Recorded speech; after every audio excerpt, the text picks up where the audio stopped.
Hai, selamat datang ke channel Cikgu Epon. Cara mudah untuk memahami dan mempelajari bahasa Melayu. Selamat belajar.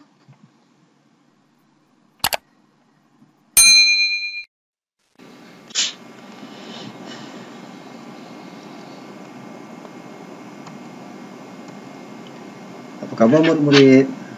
Cikgu harap murid-murid berada dalam keadaan sihat sejahtera. Selamat datang ke channel Cikgu Epon. Baik.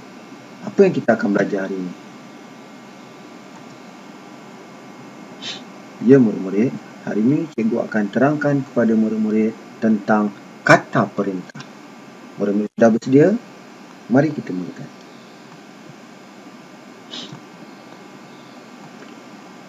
Apa itu maksud kata perintah murid-murid? Ya murid-murid, kata perintah ialah kata yang boleh menimbulkan tindak balas terhadap perintah, arahan, larangan, silaan atau permintaan. Itulah dia definisi bagi kata perintah.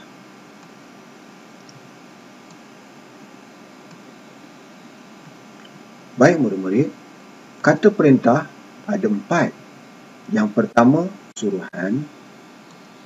Yang kedua, permintaan. Yang ketiga, silaan. Dan yang keempat, larangan. Ada 4 kategori kata perintah murid-murid. Murid-murid dapat? Mari kita teruskan. Baik. Penerangan kepada keempat kategori tadi murid-murid. Yang pertama, suruhan. Apa maksudnya?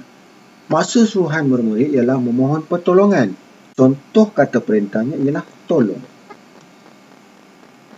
Yang kedua pula murid-murid, kata perintahnya permintaan.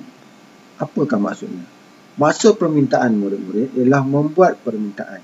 Contoh kata perintahnya adalah harap dan minta. Kita teruskan murid-murid.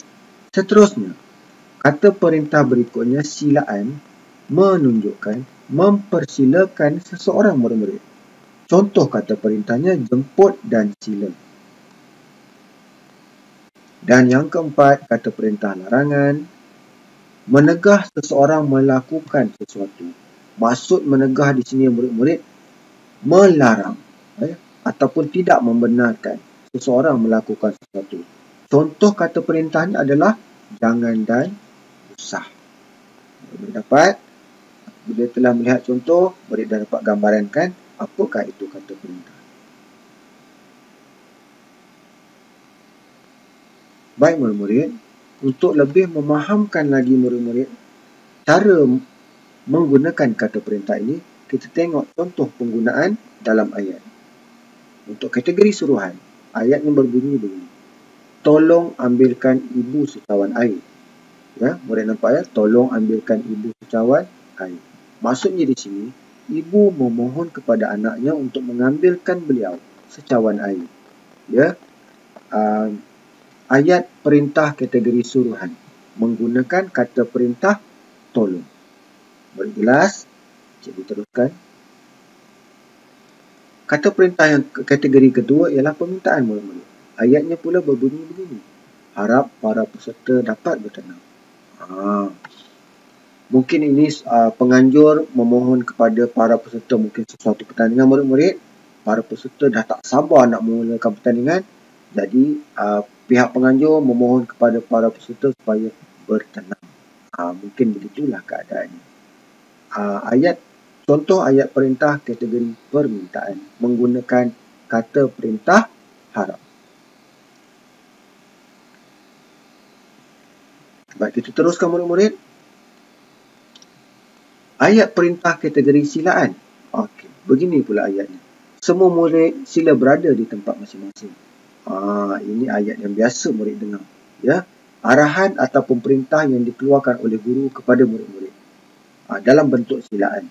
Semua murid sila berada di tempat masing-masing. Ya, murid biasa dengarkan. Dan yang terakhir, kata perintah kategori larangan. Ayatnya berbunyi begini. Usahlah ayah risau. Mungkin seorang anak akan pergi jauh daripada ayahnya.